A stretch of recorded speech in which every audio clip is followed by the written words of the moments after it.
नमस्कार दोस्तों, स्वागत है आपका आज की बेहद बड़ी व खास खबरों में। दरअसल आपको बता दें कि भारत की तमाम छोटी बड़ी खबरों को पाने के लिए हमारे वीडियो को लाइक करें, चैनल सब्सक्राइब करें और बेल आइकॉन को दबाएं, जिससे कि हमारी हर वीडियो की नोटिफिकेशन आप तक बिना किसी रुकावट के पहुंचती रहे। दोस्तों, बात करते हैं पहली बड़ी खबर की ओर। आपको बता दें, अगले 3 महीनों में देश को फिर से मिल सकता है एक और आर्थिक पैकेज।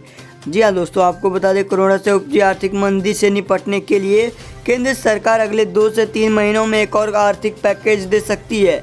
यह उस 20 लाख करोड़ के पैकेज के अतिरिक्त होगा जो सरकार पिछले महीने घोषित कर चुकी है। आपको बता दें, भारतीय रिजर्व बैंक के डायरेक्टर एस गुरुमूर्ति ने भारत चैम्बर ऑफ कॉमर्स की तरफ से आयोजित एक वेबिनार को संबोधित करते हुए कहा कि कोरोना महामारी से पैदा हुए आर्थिक संकट पर सरकार की कड़ी निगाह है, इसलिए वह सितंबर या अक्टूबर में एक और आर्थिक पैकेज का ऐलान कर सकती है। उन्होंने कहा कि भारत सरकार की तरफ से घोषित आर्थिक पैकेज देश की अर्थव्यवस्था से ही निकला है, जबकि अमेरिका, ब्रिटेन और दूसरे बड़े देशों ने इस आर्थिक संकट से निपटने के लिए बड़े पैमाने पर अपनी करेंसी छापी। आपको बता दें, इससे उनकी अर्थव्यवस्था में वित्तीय घाटा तो पैदा होगा और मुद्रास्फीति बढ़ेगी।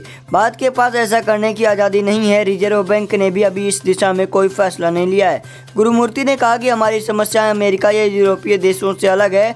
भारत सरकार ने 1 अप्रैल से 15 मई के बीच जनधन खातों में 15,000 करोड़ रुपए डाले हैं, लेकिन उन खातों में बहुत कम पैसा डाला गया। इनका अर्थ है कि देश में उतना गहरा आर्थिक संकट नहीं है जितना बताया जा रहा है। उन्होंने कहा कि कोविड-19 से निपटने के बाद दुनिया बहुपक्षीय व्यवस्था के बजाय द्विपक्षीय व्यवस्था में बदल जाएगी और इससे भारतीय अर्थव्यवस्था में बहुत तेजी बढ़ोतरी होगी। वही दोस्तों, रुख करते हैं अगली बड़ी खबर की। आपको बता दें कि सीमा पर ना सही अपने मोर्चे पर सिखाएंगे चीन को सबक।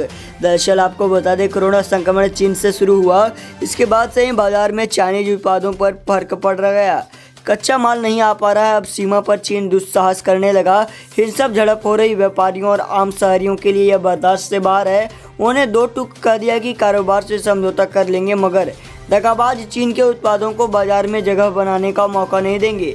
जरूरत बस इस बात की है कि हमारे पास अच्छे विकल्प जल्द तैयार हो जाएं। हम जितने ज़्यादा आत्मनिर्भर होंगे, भारत उतना ज़्यादा सुरक्षित होगा, चीन के प्रभाव से दूर होता जाएगा। आपको बता दें, चीनी उत्पादों के दामों में बढ़ोतरी के बाद बाजार काफ़ी हल्का हो गया है। कोरोना वायरस के चलते मोबाइल फ़ोन का बाजार काफ़ी बदला है। बटलर प्लाजा स्थित मोबाइल की दुकानों में इन दिनों सस्ते व भारत में निर्मित मोबाइलों की सेल हो रही है। मोबाइल फ़ोन डीलर्स एसोसिएशन के अध्यक्ष नीलेश अग्रवाल बताते हैं कि अधिकांश मोबाइल अब मेड इन इंडिया के ही आ रहे हैं। मोबाइल एसेसरीज के साथ ही इसके पार्ट्स आदि चीन से सस्ते मिलते हैं। अब इनकी भी आपूर्ति नहीं हो रही है। इसके लिए अपने देश में ही इसका उत्पादन शुरू होने से चीन पर निर्भरता पूरी तरह से समाप्त हो जाएगा। तो वहीं खुफिया एजेंसियों ने सरकार से कहा तुरंत बंद करें ये 52 चीनी ऐप्स। दरअसल आपको बता दें, वास्तविक नियंत्रण रेखा पर जारी विवाद के बीच भारतीय खुफिया एजेंसियों ने सरकार से टिकटॉक व जूम समेत चीन से जुड़े 52 मोबाइल ऐप को ब्लॉक करने या लोगों से इसका इस्तेमाल करने की सलाह देने की सिफारिश की है। खुफिया एजेंसियों का कहना है कि चीनी ऐप सुरक्षा के लिहाज से असुरक्षित हैं और बड़े पैमाने पर डेटा भारत के बाहर भेज रहे हैं।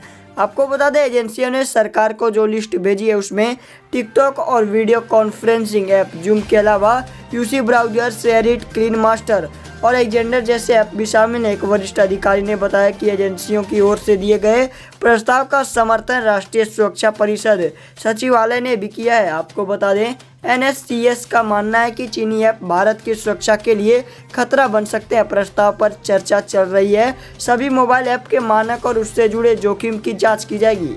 इस साल अप्रैल में गृह मंत्रालय ने राष्ट्रीय साइबर सुरक्षा एजेंसी CERT इन के प्रस्ताव पर चीनी ऐप जूम के इस्तेमाल को लेकर एक एडवाइजरी जारी की थी।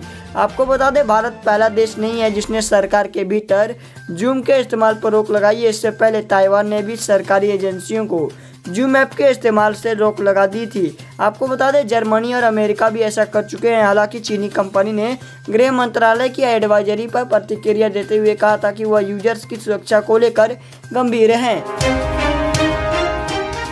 तो वहीं अगर कोरोना मरीज ने किया शौचालय का इस्तेमाल तो फ्लशिंग से फैल सकता है महामारी का संक्रमण। दरअसल आपको बता दें, हाल ही में शौचालय का उपयोग करने के बाद संक्रमण होने की संभावना पर किए गए एक अध्ययन के अनुसार किसी कोविड-19 संक्रमित व्यक्ति की तरफ से शौचालय में फ्लशिंग करने से वायरस युक्त एस्टेरोल हवा में फैल जाते हैं और ये कण वायरस ले जाने में सक्षम होते हैं तथा लंबे समय तक हवा में घूमते रहते हैं, जो कि किसी अन्य व्यक्ति के सांस लेने पर उसको संक्रमित कर सकते हैं। चीन की यांगजांग यूनिवर्सिटी के शोधकर्ताओं ने बताया कि हाल के अध्ययनों से पता चलता है कि कोरोना वायरस के कण मानव पाचन तंत्र में जीवित रह सकता है और संक्रमित व्यक्ति के मल में हो सकते हैं।